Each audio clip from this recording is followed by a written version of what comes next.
Apa yang penting bagi saya, penting baginya. Tuhan yang menciptakan, menamai dan menghitung bintang-bintang di langit juga menghitung rambut kepalaku. Dia memperhatikan hal-hal yang sangat besar dan yang sangat kecil. Apa yang penting bagi saya penting baginya, dan itu mengubah hidup saya. Benteng spiritual dimulai dengan sebuah pikiran.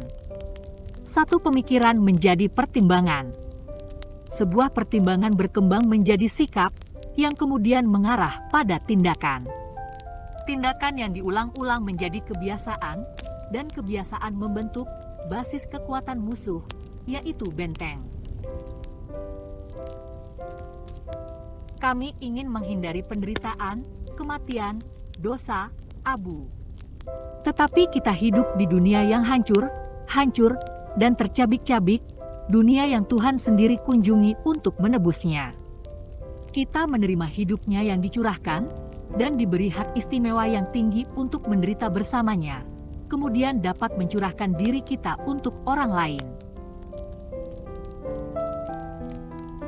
Salah satu alasan kita begitu tergesa-gesa dan tergesa-gesa adalah karena kita menjadikan kemarin dan besok sebagai urusan kita, ketika semua yang secara sah menyangkut kita adalah hari ini. Jika kita benar-benar memiliki terlalu banyak hal yang harus dilakukan, ada beberapa agenda yang tidak Tuhan taruh di sana. Mari kita serahkan daftar itu kepadanya dan meminta Dia untuk menunjukkan item mana yang harus kita hapus.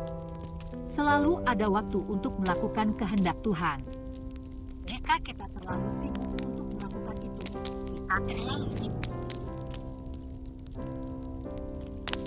Salah satu cara untuk mulai melihat betapa seringnya kita memanjakan diri adalah dengan berpuasa. Ini adalah hari yang panjang yang tidak terputus dengan 3 kali makan yang biasa. Seseorang menemukan betapa menakjubkannya jumlah waktu yang dihabiskan dalam perencanaan, pembelian, persiapan, makan, dan pembersihan makanan. Saya bukan seorang teolog atau sarjana, tetapi saya sangat menyadari fakta bahwa rasa sakit itu perlu bagi kita semua. Dalam hidup saya sendiri, saya pikir saya dapat dengan jujur mengatakan bahwa dari rasa sakit yang terdalam telah datang keyakinan yang paling kuat akan kehadiran Tuhan dan kasih Tuhan. Bekerja adalah berkah. Tuhan telah mengatur dunia sedemikian rupa sehingga pekerjaan itu perlu, dan Dia memberi kita tangan dan kekuatan untuk melakukannya. Kenikmatan waktu luang tidak akan ada artinya jika kita hanya memiliki waktu luang. Kegembiraan dari pekerjaan yang dilakukan dengan baiklah yang memungkinkan kita untuk menikmati istirahat, seperti halnya pengalaman lapar dan haus yang membuat makanan dan minuman menjadi kesenangan seperti itu. Kekhawatiran adalah kebalikan dari kepercayaan. Anda tidak bisa melakukan keduanya. Mereka saling eksklusif. Apakah Anda sering merasa seperti tanah yang kering, tidak mampu menghasilkan sesuatu yang berharga? Saya bersedia. Ketika saya membutuhkan penyegaran, tidak mudah untuk memikirkan kebutuhan orang lain. Tetapi saya telah menemukan bahwa jika alih-alih berdoa untuk kenyamanan dan kepuasan saya sendiri, saya meminta Tuhan untuk memungkinkan saya memberi kepada orang lain, hal yang luar biasa sering terjadi. Saya menemukan kebutuhan saya sendiri terpenuhi dengan luar biasa. Penyegaran datang dengan cara yang tidak pernah saya pikirkan, baik untuk orang lain, dan kemudian, kebetulan, untuk diri saya sendiri. Disinilah letak misteri yang luar biasa, bahwa Tuhan harus Maha Kuasa, namun menolak untuk memaksa. Dia memanggil kita untuk bekerja sama. Kami merasa terhormat diberi kesempatan untuk berpartisipasi dalam perbuatan baiknya. Ingat bagaimana Dia meminta bantuan dalam melakukan mukjizatnya, isi tempayan air, ulurkan tanganmu, bagikan roti. Di mana letak keamanan Anda? Apakah Tuhan tempat perlindungan Anda, tempat persembunyian Anda, benteng Anda, gembala Anda, penasihat Anda, teman Anda, penebus Anda, penyelamat Anda, pemandu Anda? Jika dia, Anda tidak perlu mencari lebih jauh untuk keamanan. Otoritas tertinggi baik di gereja maupun di rumah telah diberikan secara ilahi kepada laki-laki sebagai wakil Kristus yang adalah kepala gereja.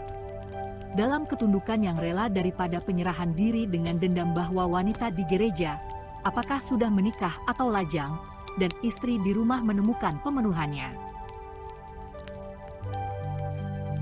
Iman bukanlah naluri. Ini tentu bukan perasaan. Perasaan tidak banyak membantu ketika Anda berada di sarang singa atau tergantung di kayu salib. Iman tidak disimpulkan dari cara kerja yang menyenangkan. Itu adalah tindakan kehendak, pilihan, berdasarkan firman Tuhan yang tidak dapat dipatahkan, yang tidak dapat berbohong, dan yang menunjukkan kepada kita apa arti cinta dan ketaatan dan pengorbanan dalam pribadi Yesus Kristus. Kehendak Tuhan tidak pernah persis seperti yang Anda harapkan. Ini mungkin tampak jauh lebih buruk, tetapi pada akhirnya itu akan menjadi jauh lebih baik dan jauh lebih besar. Jika kita melakukan sesuatu untuk memajukan kerajaan Allah, kita mungkin berharap untuk menemukan apa yang ditemukan Kristus di jalan itu: pelecehan, ketidakpedulian, ketidakadilan, kesalahpahaman, masalah. Ambil. Kenapa tidak? Untuk itu Anda dipanggil. Di Amerika Latin, seseorang yang mengasihani dirinya sendiri dikatakan terlihat seperti keledai di tengah hujan. Jika kita memikirkan fakta mulia bahwa kita berada di jalan yang sama dengan Yesus, kita mungkin melihat pelangi. Disiplin bagi orang Kristen dimulai dengan tubuh. Kami hanya memiliki satu. Tubuh inilah yang merupakan bahan utama yang diberikan kepada kita untuk pengorbanan. Kita tidak dapat memberikan hati kita kepada Tuhan dan menyimpan tubuh kita untuk diri kita sendiri.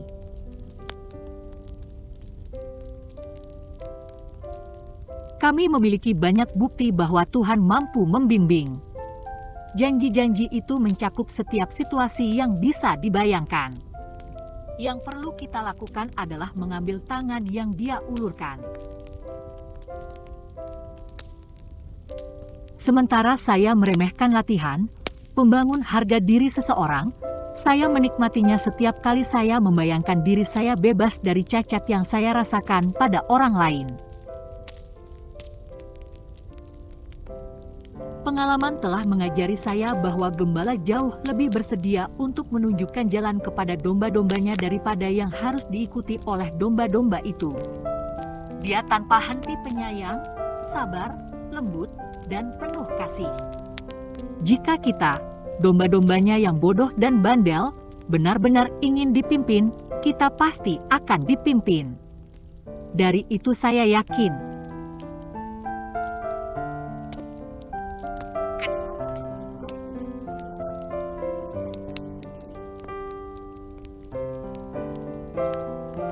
Kita mungkin tidak mengatakan bahwa kita memiliki jawabannya. Pertanyaan tentang bagaimana berperilaku sebagai orang Kristen atau bagaimana melayani sebagai orang Kristen harus dijawab oleh kehidupan itu sendiri, kehidupan individu dalam hubungannya yang bertanggung jawab langsung dengan Tuhan. Pekerjaan ini telah diberikan kepada saya untuk dilakukan. Karena itu adalah hak istimewa. Oleh karena itu, ini adalah persembahan yang dapat saya berikan kepada Tuhan. Karena itu harus dilakukan dengan senang hati jika itu dilakukan untuknya. Di sini, bukan di tempat lain, saya bisa belajar cara Tuhan. Dalam pekerjaan ini, bukan pekerjaan lain, Tuhan mencari kesetiaan. Entah kita terombang-ambing dalam kekacauan atau kita adalah individu, diciptakan, dicintai, dijunjung tinggi, dan ditempatkan dengan tujuan tertentu, persis di mana kita berada. Bisakah Anda percaya itu?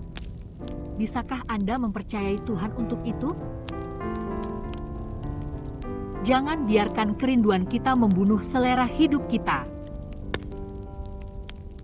George MacDonald berkata, "Jika Anda tahu apa yang Tuhan ketahui tentang kematian, Anda akan bertepuk tangan yang lesu. Tetapi sebaliknya saya menemukan orang-orang tua di Amerika Utara hanya membeli seluruh obsesi kaum muda ini. Saya pikir bertambah tua adalah hak istimewa yang luar biasa. Saya ingin belajar memuliakan Tuhan dalam setiap tahap kehidupan saya. Fakta bahwa saya seorang wanita tidak membuat saya menjadi orang Kristen yang berbeda. Tetapi fakta bahwa saya seorang Kristen membuat saya menjadi wanita yang berbeda. Apakah Tuhan meminta kita untuk melakukan apa yang ada di bawah kita? Pertanyaan ini tidak akan pernah menyusahkan kita lagi jika kita menganggap Tuhan surga mengambil handuk dan membasuh kaki.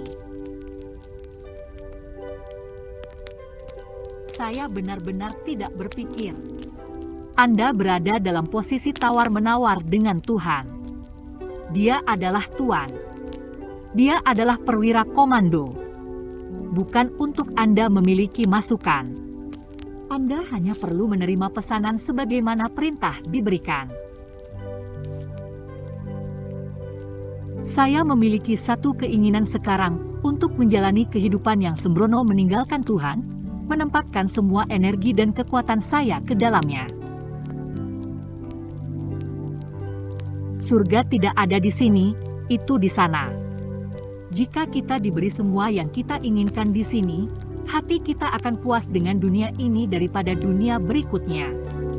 Tuhan selamanya memikat kita dan menjauh dari yang satu ini, merayu kita ke dirinya dan kerajaannya yang masih tak terlihat, di mana kita pasti akan menemukan apa yang sangat kita rindukan.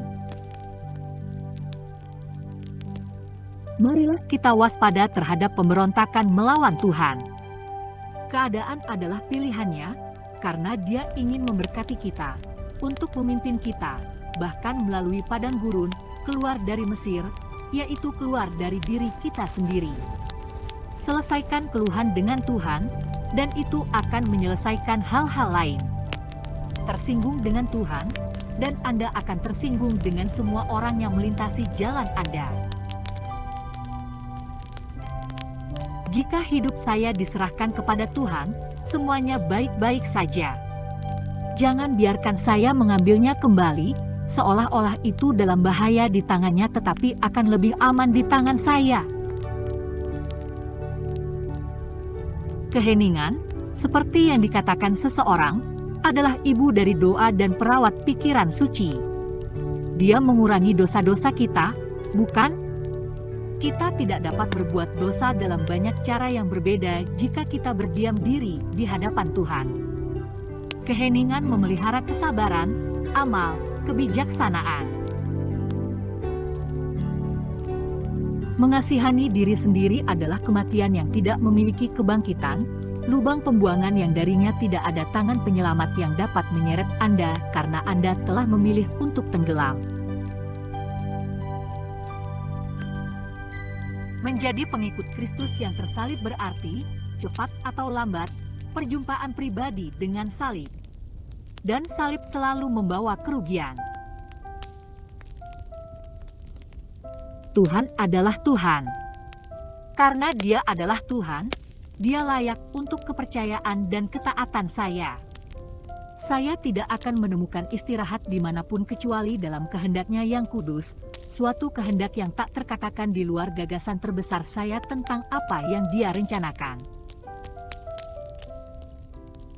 Kekudusan tidak pernah menjadi kekuatan pendorong mayoritas. Namun, wajib bagi siapa saja yang ingin masuk kerajaan. Pakaian yang kita kenakan adalah apa yang dilihat orang. Hanya Tuhan yang bisa melihat hati. Tanda-tanda lahiriah itu penting. Mereka mengungkapkan sesuatu dari apa yang ada di dalamnya. Jika ada amal, itu akan terlihat secara lahiriah. Tetapi jika Anda tidak memiliki perasaan amal, Anda masih dapat mematuhi perintah. Kenakan sesederhana dan sesederhana Anda mengenakan mantel. Anda memilihnya, Anda mengambilnya, Anda memakainya. Ini yang ingin kamu pakai. Tuhan tidak pernah menahan dari anaknya yang oleh kasih dan kebijaksanaannya disebut baik. Penolakan Tuhan selalu berbelas kasih, rahmat yang hebat, kadang-kadang tetapi tetap saja belas kasihan. Tuhan tidak pernah menolak keinginan hati kita kecuali memberi kita sesuatu yang lebih baik.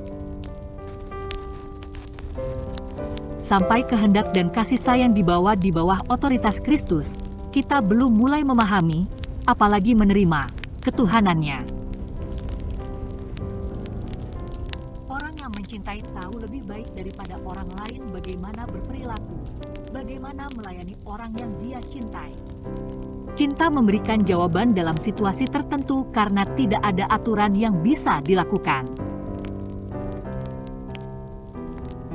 Visi kami sangat terbatas sehingga kami hampir tidak dapat membayangkan cinta yang tidak menunjukkan dirinya dalam perlindungan dari penderitaan. Kasih Tuhan tidak melindungi anaknya sendiri. Dia tidak akan selalu melindungi kita, tidak dari apapun yang diperlukan menjadikan kita seperti anaknya. Banyak memalu dan memahat dan memurnikan dengan api harus masuk ke dalam proses. Ada orang-orang yang bersikeras bahwa mempertanyakan Tuhan adalah hal yang sangat buruk. Bagi mereka, mengapa adalah pertanyaan kasar. Itu tidak. Saya percaya pada apakah itu pencarian yang jujur dalam iman akan maknanya, atau apakah itu pasangan ketidakpercayaan dan pemberontakan. Bagi dunia pada umumnya, ini adalah pemborosan yang menyedihkan dari 5 kehidupan muda. Tetapi Tuhan memiliki rencana dan tujuannya dalam segala hal. Doa para janda itu sendiri adalah untuk Aucas. Kami menantikan hari ketika orang-orang biadab ini akan bergabung dengan kami dalam pujian Kristen. Rencana segera dirumuskan untuk melanjutkan pekerjaan para martir. Kita harus berhenti membengkokkan firman agar sesuai dengan situasi kita. Kitalah yang harus tunduk pada firman itu, leher kita yang harus tunduk di bawahku.